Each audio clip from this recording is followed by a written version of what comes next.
Harvard. I wish if there was a formula I could tell you, I would have sold it already. And I knew they were the monopolists. Never mind. The door apparently is locked like that. I'm pretty sure. Okay. If you like that, to do introductions first. Okay. We're from Campolindo. On the app, my name is Lulu Cho. I'll be first and third. Hi, my name is Alexis Babb. I'm second speaker. We're Brooklyn Tech. We'll be negation. I'm third talking first speaker. I'd like a more second. Everyone's ready. Ready? Time to start my first one. You first? Yeah. Time will start my first one. So back to our front, let's look at top of case here. We're going to say that this round is a policy round, and the weighing mechanism we're going to be proposing is prioritarianism. Prioritarianism is basically like prioritizing people who need it the most. In the context of this resolution, we're going to say that's probably going to be people who are like, whose household is like making under the median amount of income. So going on to definitions, social housing models, we're just going to be like saying from the resolution, social housing models are where the government directly builds and permanently owns this large share of housing stock. Let's look at our plan text. So the actor is going to be state housing authorities. It's like examples of this are like California State Housing Authorities and New York's Housing and Development Authority. They're going to be executing the plan, and they'll specifically target those in need. Again, i.e., people who are earning less than the median household income. Yeah, let's look at our first contention. Our first contention is about U.S. soft power. This one. U.S. soft power is currently at an all-time low, right? So subpoint A, the U.S. has seen approval ratings fall below 50% in many regions recently, specifically in the EU and Asia Pacific. We're going to say that those sectors are key to U.S. relationships because of things like trade, because of things like just like overall international relations and preventing conflict. Subpoint B, the U.S. has a net negative approval rating right now of -5 in certain surveys across many countries. Like it's only like getting worse. Like many more countries are seeing the U.S. as less of a powerhouse than it was before. Subpoint C, some competitors such as China have in some metrics achieved parity or surpassed the U.S. in international favorability. Basically, like other countries are surpassing the U.S. in soft power and getting more strong. Uniqueness number 2, the U.S. soft power is currently getting worse. Subpoint A, the U.S. reported the largest drop in soft power compared to any other nation in the 2026 index. Subpoint B, it's projected to worsen due to America First policies and also increasing transactionalism. Little I, what are American First policies? They're policies that have usually been championed by Trump, and they prioritize U.S. interests in international and domestic affairs over any other country. Second, little I, the transactionalism is something that emphasizes interaction, exchange, and mutual dependency over abstract structures, i.e., like relations with other countries. It's like a push-pull thing, right? Like you're taking things from them, and you're also giving away. So uniqueness number 3, we're on a break scenario right now. So the U.S. soft power is currently bad, but we're still at a point where we can come back from it because like the U.S. was so good in the past. You know, it was a buffer. So even though it's really bad right now, we had a good buffer because we're so strong. So even though like it's going down, we can still there's still a chance to go back up. Yeah, let's look at links now. Number 1, if the plan passes, that means we strengthen U.S. soft power. Why? Because we demonstrate commitment to solving domestic crises, and we use it in we use this policy which is like actual tangible public action, right? Which is going to be good. So point A, this directly influences relationship with the EU because the EU uses this system, right? Like it's familiar with the system, it's been working on, and it prioritizes human dignity and equity, which aligns with what the EU does and has generally done in the past.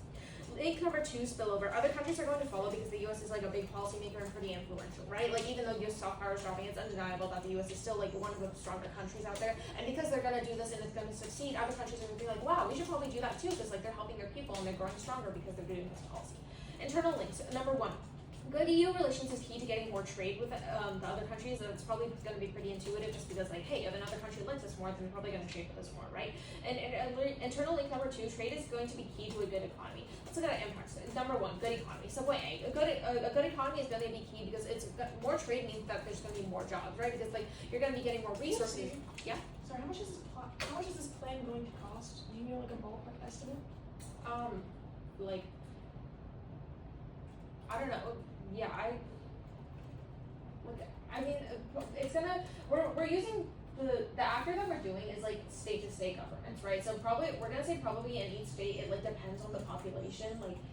Like for example in California maybe funding is gonna be like 10 billion, but then like another smaller state it might be closer to like 1 billion. But we don't have any like empirics. Yeah. Okay, time will resume on my first word. Yeah, just like, going back to the impact of good economy, we're gonna say that like because we get more trade, we're gonna have more resources, right? Because we have more resources, we're probably gonna make more things with those resources, which is gonna create more jobs because people need to do build infrastructure and like make things to with that material. In turn, because we get more jobs, we're gonna have less unemployment, and it's gonna take more people out of poverty. We're gonna say that poverty is probably definitely bad because it's like dehumanizing, right? Like people have to pick between food and medicine, and like the first year of poverty takes 7 to 10 years off of a person's life, and like people don't have access to food or healthcare, and like inevitably they can die. And I think that's would be something about that. But yeah, if we have a better economy, we're gonna have more money, and that means more funds for healthcare, education, etc., which are all gonna help more people. Yeah, let's look at our second contention now.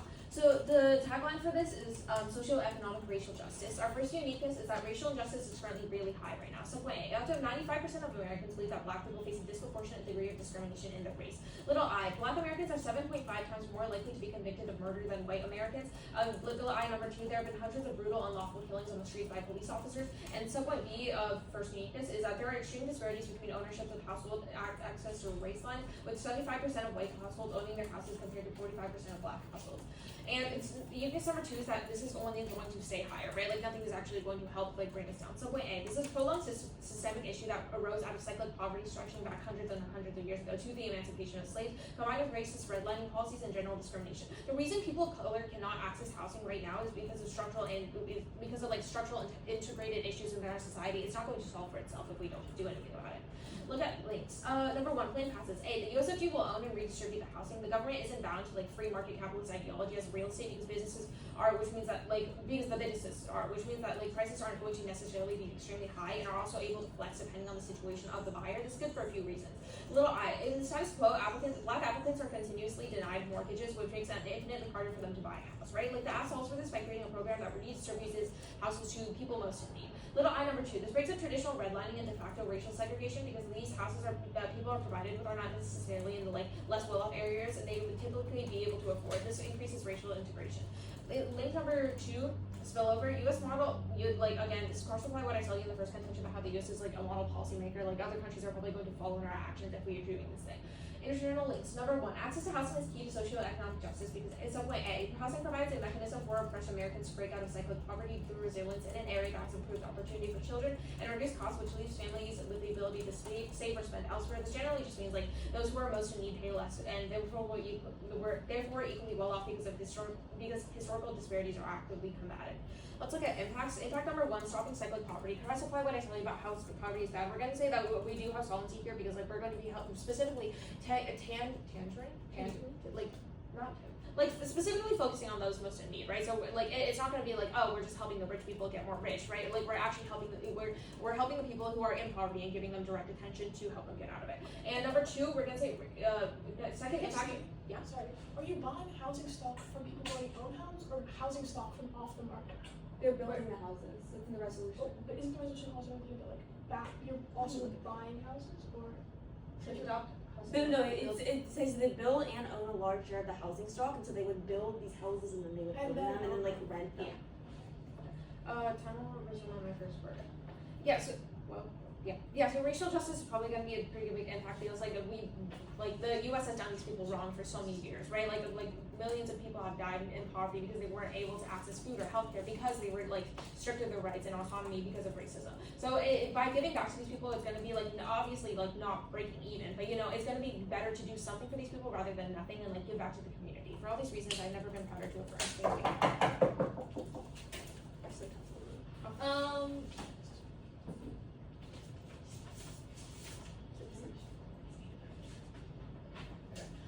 Thank you for those remarks. Real quick, our judges have given an offline roadmap. Okay, quick, I'm just gonna be going over top of page. I'm gonna talk about the framework a little bit.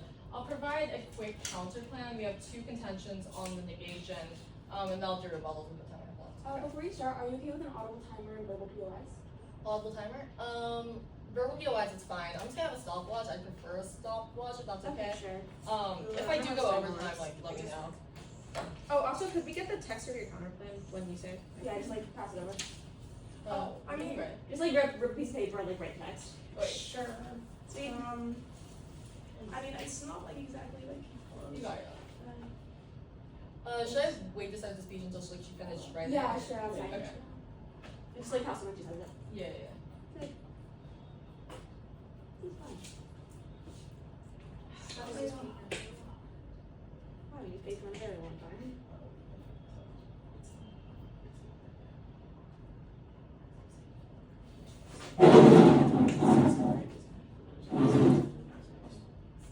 Okay, let's separate it. Yeah. Okay. If anything like unclear, like If it's a specific amount, you can like pay a lot of cases. I got a little bit more in depth when I talk about it, like specific mechanisms.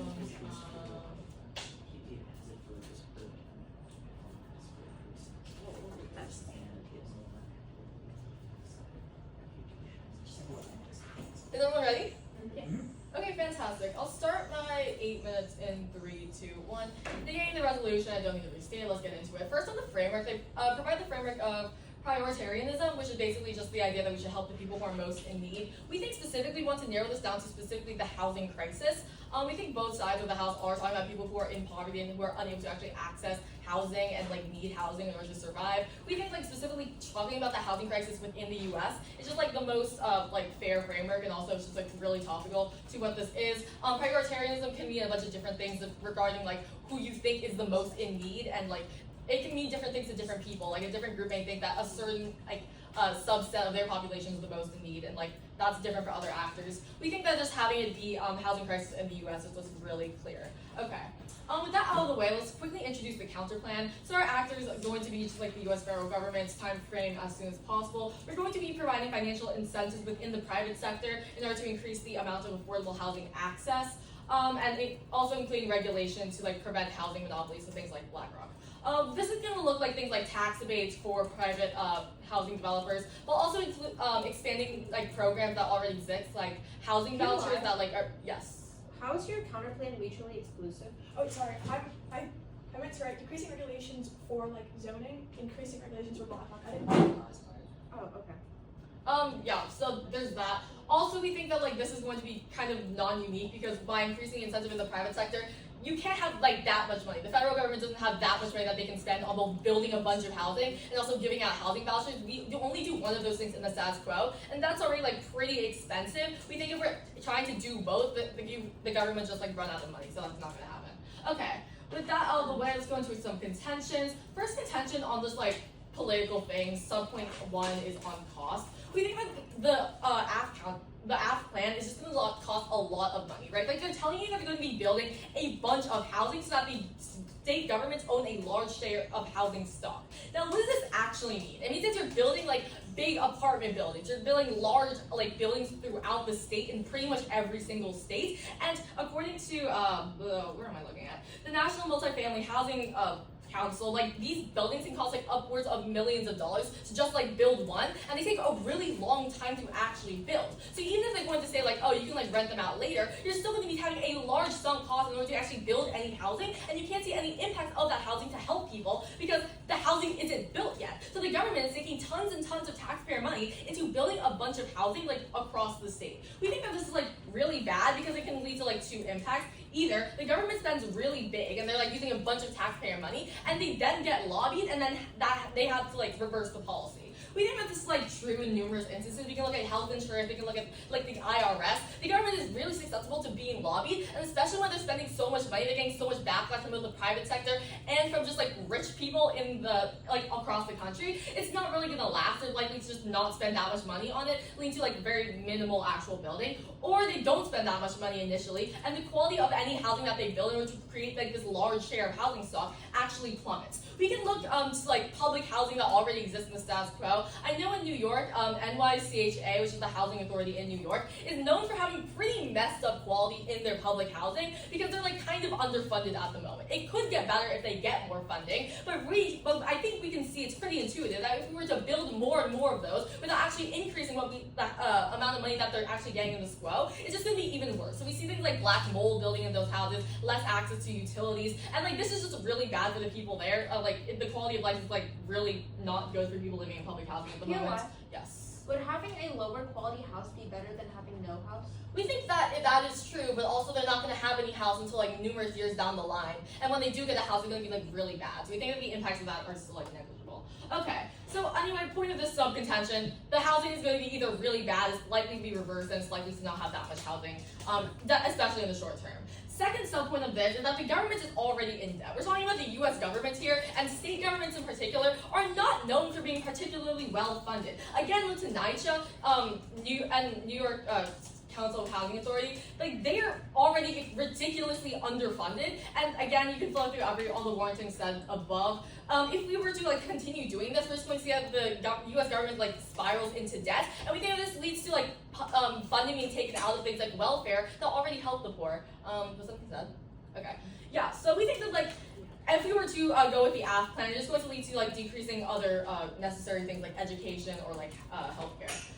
Second contention, is econ. Subpoint 1 is reducing market share for privates. We think that our counter plan in particular, since we're giving like things like tax abates and vouchers without actually changing how much is owned privately versus publicly, doesn't reduce any market share for private, obviously. But we think that by making it so that the U.S. government's actually owning more land, we're reducing the incentive that people have for private investments. Because you know that like you're going to be competing against like the government's like cheaper housing, so it's just going to be less likely to have private investments into like necessary sectors. So it's not just going to be like private investment into housing, it's going to be private investment into things like the economy in general, into actually creating jobs, into having people who are willing to invest into like the government's big housing plans. So we think that like regardless, there's going to be like less jobs, less economic stimulation.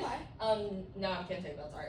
Okay, second sub point of this contention really quick is that it concentrates poverty. We think that the AF plan in particular just leads to like the creation of ghettos, and we think this for like two reasons. First of all, it's basically going to be targeting the lowest income people. They say this like at their own top of case where they're trying to help the like poorest people in society. We think that like by funneling all the poorest people in society into certain neighborhoods, it's like increases like the rate of redlining and increases the rates of like, the creation of ghettos, which just leads to those areas in particular getting underfunded, getting like not actually having any benefits from the federal government, not getting any investments, and not being able to economically develop, leading to people getting trapped in cycles of poverty. We see this in the status quo. Okay, moving on to the AF case really quickly. For their first contention on like U.S. Soft power, quick overview, we think that most of this is just like not topical to the framework. I don't see how like the U.S. gaining soft power on the world stage is like even helping the poor in their world or solving the housing crisis with our framework. So like I think a lot of their impacts are just negligible. But moving on to what they actually say, first of all, they say that like your approval rating is like down significantly, and by doing this, we're going to like help boost the approval rating of the U.S. and like other countries. And that'll just like lead to better relations with other people, trade, economy, blah blah blah. We think that inherently, like this is just not going to be true. They cite Trump's policies as like a main reason why approval ratings are dropping. Well, tariffs are still going to be in place even if we do their plan. And I don't think like making it so like, oh my god, the US is solving the housing crisis is going to actually make countries want to trade with us when there are active economic incentives for them to not want to trade with us, which is Trump's tariffs, which they have no reason to like solve for. We think this doesn't actually fix any problems other than like making us seem like morally better, which we still do in our world if we're able to solve the housing crisis. So that's like non-unique. On the point is like it's going to better the economy. Similarly, we think that it's not going to lead to any like new investment or trade, so it can't better the economy because no new money is being funneled into the U.S. For the second sub-contention on racial justice and socioeconomic things, we think that you can like pretty much turn all the impacts flow through our Z2 second sub-points. We think that like yes, Black Americans are naturally discriminated against, especially in housing, but we think that their plan doesn't solve because again, you're funneling like the poor people in society into specific areas in which they can face like more systemic discrimination and like less investment into essential sectors. That's my time. I urge a negation ballot. Thank you. Thank you, great speech. I don't know how this time works. I can do it. God bless. Okay. Hi, I'm Lexi. The order is going to be top of case, the acronym, the neg, top down. Is anybody not ready? Sweet, you can start my time on the first word. This is going to be a pretty easy ballot for the affirmation. My opponents grossly undercover both of our contentions and only make thesis level claims without getting down to the nitty gritty of our line by line. They concede practically all of our links, practically all of our uniqueness, and don't have any actual ink on like the text of the arguments we read you. We tell you this means you can probably pretty cleanly, but yeah, even coming out of the LSC. Let's talk about framing first. They say that we should only be talking about the housing crisis. One, we tell you it's kind of impossible to find what this means, right? They don't say people affected by the housing crisis, they say the crisis itself. We tell you that the state of the economy without acknowledging how it affects people doesn't mean anything, and so this weighing mechanism is nonsensical. But we also tell you that these policies affect more than just people who are involved in buying houses, right? They have greater economic implications. Those should probably be considered because it's going to be affecting how desirable the plan actually is for the world. My opponents try and say that prioritarianism is too vague because it can be lots of people. We quite literally give you a bright line for what prioritarianism is. We say specifically we target those below the median income. This probably tells you that we're just not too vague. It's just going to be super easy to evaluate under a weighing mechanism, far easier than under theirs, and it's just more truthful. Let's look at the first half contention. Number one, they say it's non-topical to the framework because it's not helping those who need it most. They clearly misunderstand the link story of its contention. What are we telling you here? We're telling you right now, the EU, Asian countries, hate the United States. Why? A number of reasons. One of them, sure, is Trump's tariff policies, but it's also because they think that we are no longer this pillar of democratic freedom, because they see things like unlawful racial killings in the streets. Sure. Is China a democracy? Is it? No. No. But we're telling you country, we're not really talking about China. We're saying that there are some where in Asia is it? Asia Pacific. The Asia Pacific countries, and specifically the EU, who really value democracy, right? They think that the United States is just kind of really racist right now. They pretty much just don't like that. We solve for this really well. Why? Because they perceive, right, that we are putting money towards helping those in need. That just makes them regard us a lot more highly. They try and say that we kind of don't solve because tariffs are still in place. This argument isn't about tariffs. It's just about them thinking that the US is this bad, unjust place. It makes it easy for opponents of the US like China to propagandize against us, to turn other countries against us, which makes it really hard for the US to get trade partners. The story is all about EU, so they can't win offense on China. Yeah, if they try and go for this offense about China from what they asked in the POI, the entire link story is quite literally about the ways in which this solves for EU soft power specifically. We're going to be telling you that the EU is just, they cold concede the internal links. We're telling you that EU is key. EU relations is key to more trade relations, right? It's pretty intuitive. If they like us more, they're going to be more willing to trade with us. They're going to be having more lax trading policies. We're going to be telling you that trade is the internal link to good econ. Why? Because it creates more jobs. It means that we have more industry happening, so we get higher GDP. All of this goes cold conceded by the negation. You probably just buy that we have really good solvency for poverty in general in the United States by boosting the economy. Let's look at the second advantage. Their only response here is to clean turn because these people are not going to be getting that great of housing. They might be put into ghettos. Wow, this is not interactive at all for a few reasons. Number one, we explicitly tell you in this contention that there are certain regulations that these agencies are held to, right? Number one, we tell you that they just are not allowed to do that by law. Number two, we tell you that the entire point of this, we tell you literally in our plan text is that you're aiming to help those who are in the worst situation. Would you want to be building houses in the ghettos for those who are in the worst situation? Probably not. Yeah, sure. If you're developing entirely new housing in one brand new area, how is it not going to be concentrated housing where people are moving into? Because we never in our plan text state that it's all happening in one new area. It can be in a lot of areas. It can be quite dispersed. They kind of just misunderstand the entire story here. We're telling you that African Americans have been forced into stick with poverty. They haven't been able to access houses. This means that they can't access things like good educations. They have a lot of money on their minds. It's hard for them to be able to do other things. We solve for this. We allow them easy access to housing because they are specifically afforded housing.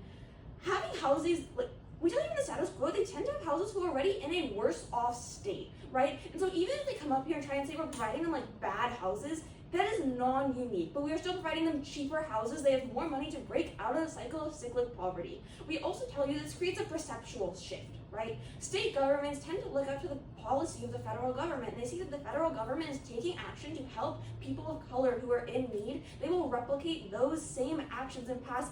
Yeah, sure. What about state governments in really conservative areas like Texas or Florida that have removed affirmative action? Do you think they'd be willing to? Yeah, so we're telling you that specifically because of the Fair Housing Act, they are forced to. So we're just going to be telling you that it's a pretty clear link story here. We definitely have access to both of our impacts, are nowhere near sufficient. On the counter plan, wow, perm do both. This is nowhere near mutually exclusive. The only kind of competition that they read you is that like they're both going to be expensive. Hey, that doesn't mean you can't do them, right? We're gonna be telling you that one, if their plan is super, super expensive, it just won't get passed. The negation is not allowed to have like this fiat power, right? All they're doing is talking about a trade-off. When we're doing the plan, we're missing out on the opportunity of doing this other thing. We're just gonna be telling you that if their plan is so expensive, it's just not going to happen. And if it's not so expensive, then you're able to do both. There's a double bind here. Either it doesn't happen at all, or it happens with the app. There's no way in which they have any unique solvency. They just also definitely don't flesh out their solvency enough coming out of the LOC. They make a bunch of vague, wishy-washy arguments about how they're solving all this stuff for the economy without providing you any empirics, any specifics. You probably just don't buy this. Let's look at their first disadvantage. They can say cost, right? They say that this basically costs a lot of money to build. Hey dude, what is the government for if not to spend money to make the lives of the citizens better? We're telling you this is probably going to be a lot of a better use of the United States federal government's money than like sending another nuke over to Israel. It's probably going to be a whole lot better if we're using it to solve domestic problems, which is again the internal link to soft power with places like the EU when they say that we're no longer wasting money in places where it doesn't need to be, where we're putting it in places where it does need to be. They try to say that these impacts are super delayed. This isn't really a takeout to the app. Like sure, houses take time to build, but that doesn't justify not doing anything at all, right? Because if we're not taking this kind of action in the status quo, then you're just going to be seeing the status quo continuing indefinitely. There's going to be no solvency there. This isn't a real, I'm sorry, I'm really low on time.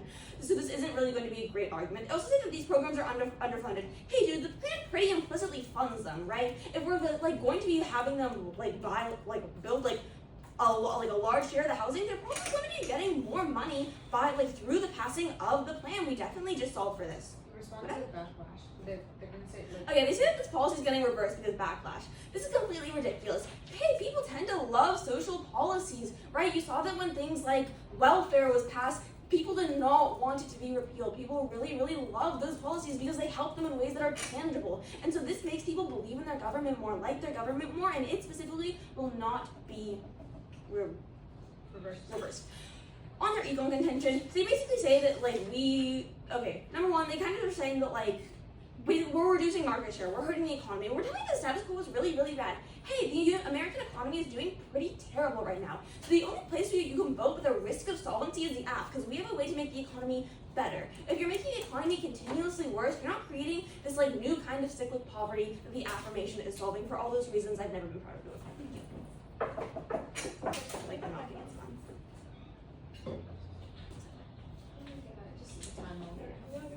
Okay, quick off that roadmap.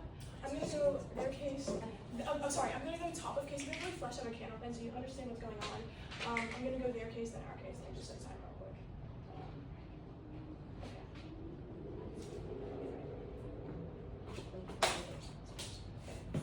Alright.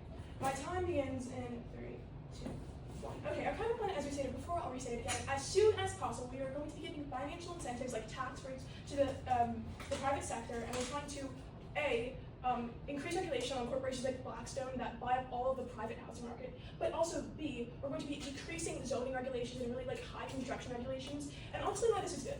One, this is a direct boost to the private sector. How so? Well, a lot of things that dissuade a lot of construction companies from building is one, super, super long construction times and super, super long regulation authorities. You can look at California with things like a discretionary authority in LA.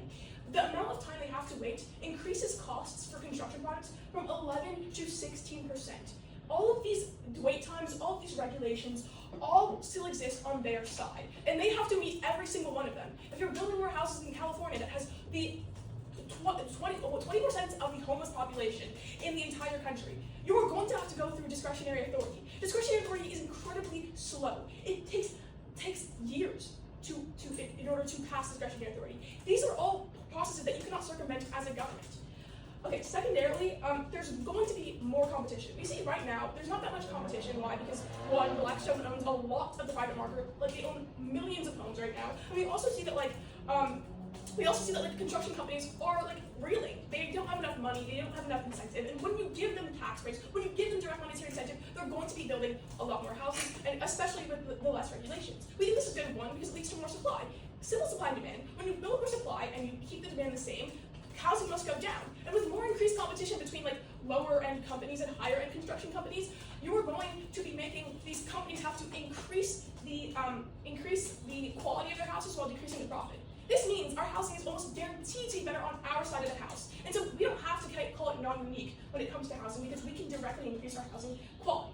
Secondarily, okay, they try and say, also less bureaucratic delays. This is a really big one because each and every single state government has their own process. They have conservatives, they have like different ways of voting, and these are all going to lead to long, long delays. How long is this time frame? We don't get an idea, but I say decades. Decades upon decades upon decades. How long can a homeless person wait? Waiting on the street to do things like exposure, cold weather. Like, these people are going to die. They can't wait years and years for your houses to be built. And then finally they say, we can permit. No, you cannot. Why? Because we already tell you, Surrey already tells you, governments like New York City, Texas, are hundreds of billions in dollars in debt. They cannot do both. They have to pick one, because this is try or die. So you cannot perm both plans. So, but our plan costs less, and it is a direct boost to the private sector. With that, let's get into their plan. Firstly, on the framework, they try and say, no, prioritarianism is the best. I think, okay, firstly, housing crisis is more better because it talks about how the government is affected by the housing crisis. It also talks about, like, everyone involved with the housing crisis. I think it's just, like, it's more encompassing, and even though it is a little bit more specific than prioritarianism, it's still, you also go outside the framework by talking about things like the EU and things like that that don't directly tie back to prioritarianism. And so I think just expanding a little bit more is better. Okay, on their first contention about a U.S. soft power, firstly they try and tell you that, like, oh, U.S. is doing really bad, their approval rating is really bad. If that's true, why are they still the EU's #1 trading partner? Why is there still, like, billions of dollars in relationships with them? Why is it that when Trump raised tariffs, EU leaders directly flew to the White House to go meet with him? It's because despite all Trump's terrible, awful policies, they still need the U.S. The U.S. is one of the biggest trading partners in the world, one of the biggest manufacturers in the world. You cannot do anything without the U.S. on a global scale. So the amount they increase trade by is going to be incredibly marginal.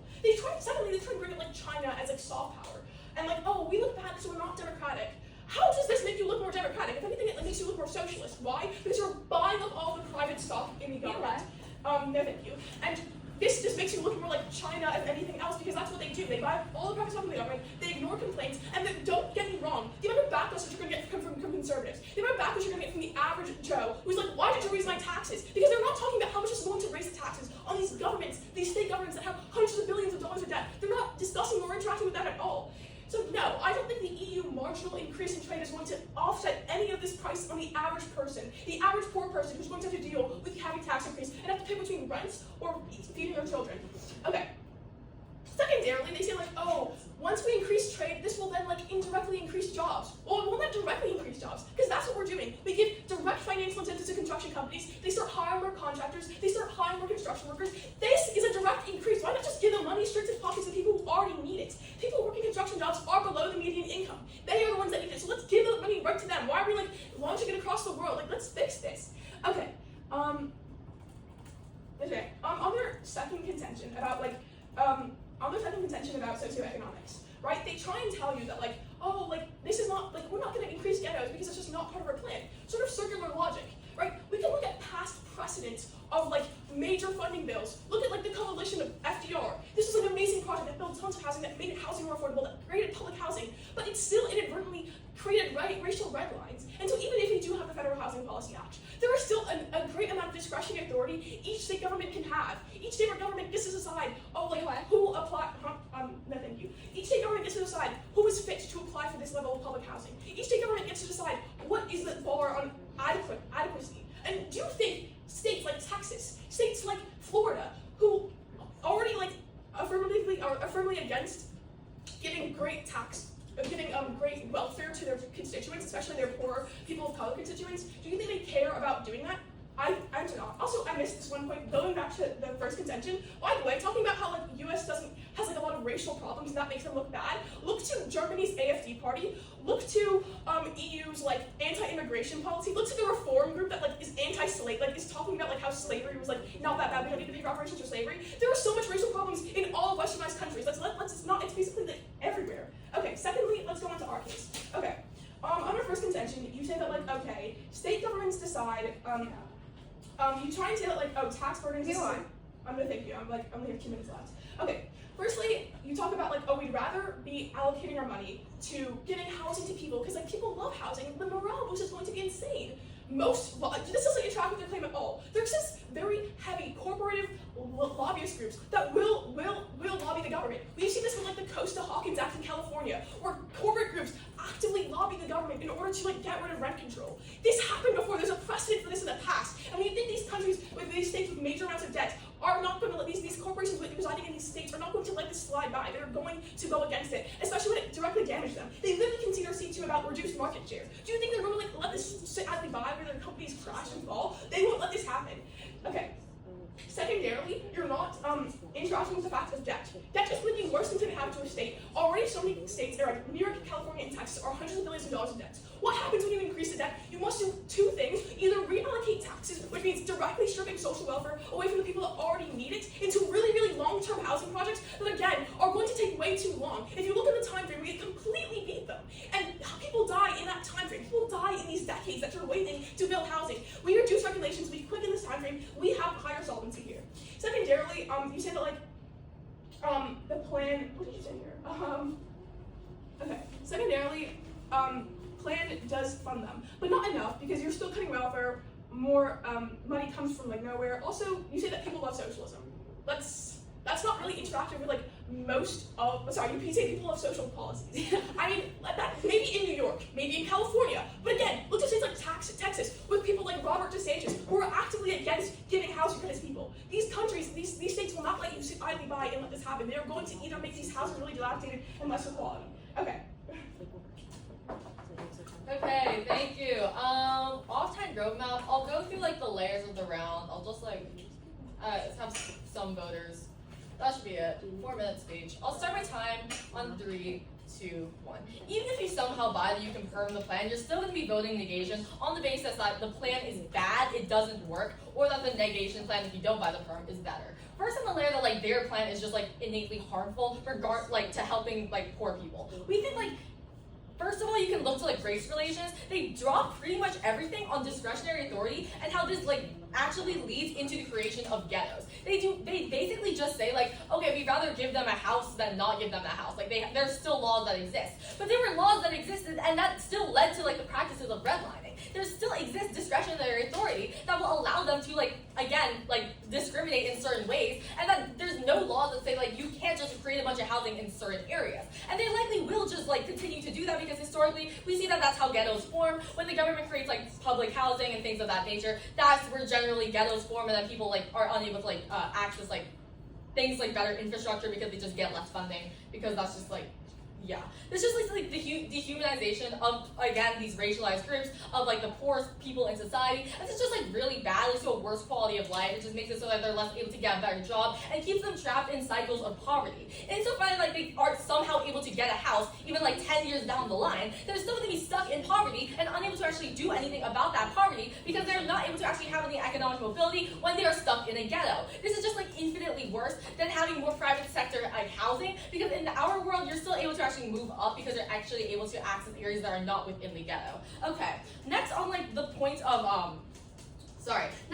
the economy. We think that like first of all their plan doesn't solve for the economy. As my partner tells you in response to their first contention, most of the issues that they cite are either non-unique, as in they exist both in the US and in the countries they cite are like losing faith in like the US soft power, or it's just like doesn't actually matter. We think that they don't respond to the fact that tariffs are the main reason in which we're not getting trade, and even like without the tariff, and even not like counting the tariffs, we still see that like pretty much all these other like nations still have issues of their own that they don't really care about, like us not being like a democratic beacon. China's apparently growing in soft power, they're not a democratic beacon either. Okay, this just means that like inherently they have no ways to like actually boost the economy. They're just making the government sink as they concede millions and millions of dollars across the nation into creating this housing that has like historically been bad quality. In our world, you're still going to see that we increase competition within the private housing sector. We increase the creation of jobs because we're increasing more housing to be built. We're allowing people to actually move up into the social ladder and actually contribute to the economy after like getting into like a better job. We're going to a better school because their housing isn't miles and miles away from the nearest educational institution. This just means that we are able to like boost the economy long term. They actually don't. They like literally do nothing to solve for like the U.S. international like relations and things like that. Okay. Next on the point, like their plan just like actually doesn't solve. If you don't like anything I just said, you can still buy that they respond to nothing about the time frame. They just said like, oh, we'd rather that they not like immediately die. They just say like, oh, we'd rather that they get housing eventually. We think that they're still going to immediately die. A bunch of people are going to actually die in the time period that it takes to actually build all this housing, and for them to actually like in the time it takes to actually build all this housing, and like this just leads to them also additionally cutting welfare and lifelines that people who are in poverty, people who are homeless, actually need to survive. The point on like welfare and other points of funding getting cuts are to fund this program, because again, even if they have fiat money doesn't come out of nowhere, goes completely dropped. You can vote on this alone if you buy nothing else. And third, you're still going to see that like their plan, it probably won't work because it's highly reversible. They don't respond to lobbying at all. We give you numerous examples how the U.S. government has been lobbying into reversing policies like these, and especially in conservative states that are like not in support of socialist policies, they're likely to see this reversibility happen, and those people don't get homes. You're voting negation in this round. Thank you. Thank you. Order. I'll go overview. CP first, just to get out of the way. Then it's going to be the AF in the order of C2, then C1, and then the neg. Is that good? Okay. Time. Start on first one. Actually, give me a second. I'll roll the paper.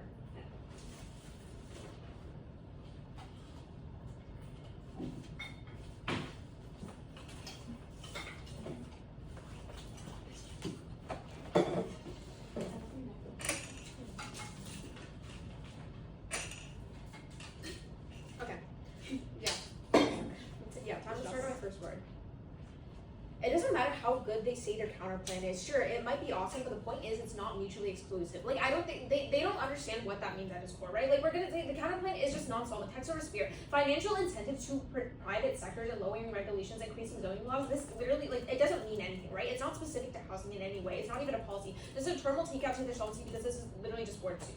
Like, there's no competition between the CP and the plan. This goes mishandled in the MO, which means like you can just do the plan and do the CP and vote out. Like, there's no reason why you can't do both, right? They just say that, oh, it's because like the perm is super expensive. Like that's not a reason why you can't physically do both, right? Like that also it's like probably not gonna be expensive. Like extended Lexi tells you about how there's literally gonna be funding within this plan. The next burden is to tell you not to do the app because you can do both. The advocacy garners them no offense. We don't say that they do nothing. We just tell you that like being able to do both without a dissent to the perm means that this isn't a reason not to do the plan. They try and say that we don't have enough money, but like again tells you what extend that the funds it can be redistributed. The U.S. isn't poor and dying. It like easily has enough money to implement this correctly. Yeah, let's look at AF contention number 2 now.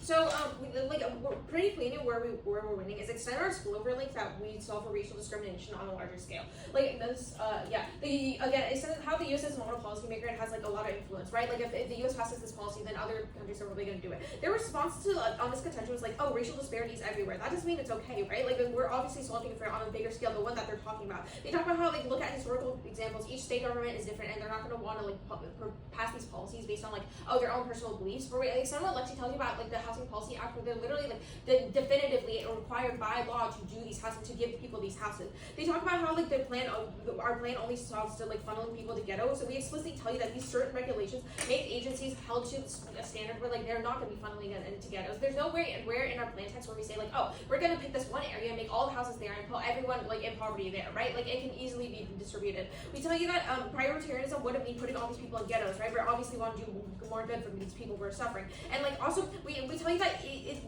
people right now in the status quo like either have no housing or bad housing, right? Like obviously not everyone, but like the people suffering the most, either no housing or bad housing. So they're talking about how like our plan is only going to lead to worse or poor quality housing. That's not unique, right? Because like that's already what's happening in the status quo. Like the status quo is bad. What is this? Oh yeah. Okay, we're gonna tell you we want strength of link on spillover link. Why is strength of link the most important? Because you can't always 100% calculate the probability of an impact happening, right? You can't always calculate the magnitude, but what you do know is if an argument is dropped or not. And because this argument was dropped, like we have 100% strength of link here, that's like the easiest way for you to cast your ballot. So this spills over to state. This also spills over to state government because if they see the USFG cares about people of color so much, then the local governments will also prioritize them. This goes quick drop out of the. Yeah. Oh, sorry. I just think the statement that if the U.S. federal government cares about people of color, state governments is like really. I don't know if I don't think that's a new analysis. I think I explicitly said that in my MG. I said that the like state and like federal and state governments are model policymakers for local governments, and they tend to prioritize the same things in their hierarchy. Time I'll resume on my first word. Yeah, now let's look at C1. They all they say to like U.S. soft power battle right now is like, oh, the U.S. is good, and they give you this empiric about how the EU guy like flew out to the United States because like we started doing tariffs. We're gonna tell you like don't buy planes without empirics and points. Like we don't know why the EU guy flew over, right? Like they didn't give any like specific reason as to why you should buy that. They flew over specifically like to solve for the tariffs. Also like obviously they would be mad if there's tariffs, right? Like that doesn't mean that there's super good EU and U.S. relations. That just means like, oh, hey, why are you taxing me? You know?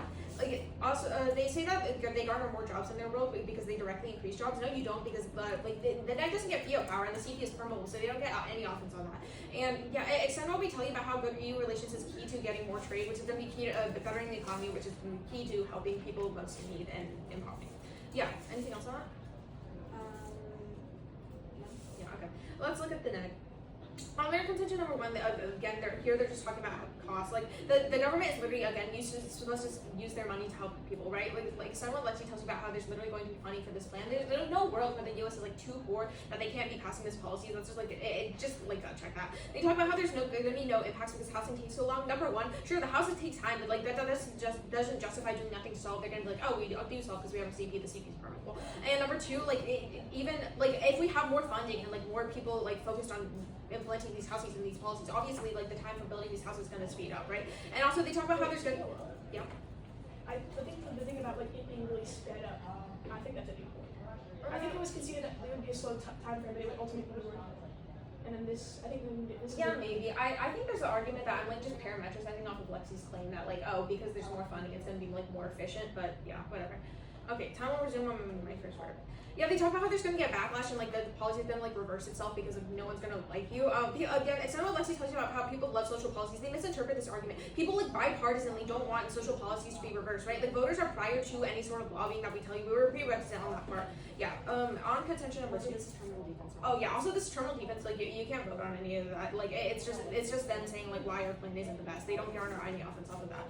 Yeah, on their contention number two, they talk about like reducing market share in privates and reducing incentives for private investments. We tell you that the SQO is literally bad right now. Like they concede that, right? At least the app has a risk of solvency. They don't have a risk of solvency because they don't have a CP. Also, like it's probably sorry. They don't have a CP, they do. Oh no, because like their CP is harmful. Also, like this probably just doesn't make sense. Oh, I'm out of time. The end. Fire round. Great round, guys. You guys are welcome to walk if you want to go outside. Thank you for having. A lot better than I thought it would the first round. That was fun. Oh, I'm glad we got the housing stuff out of the way. I've been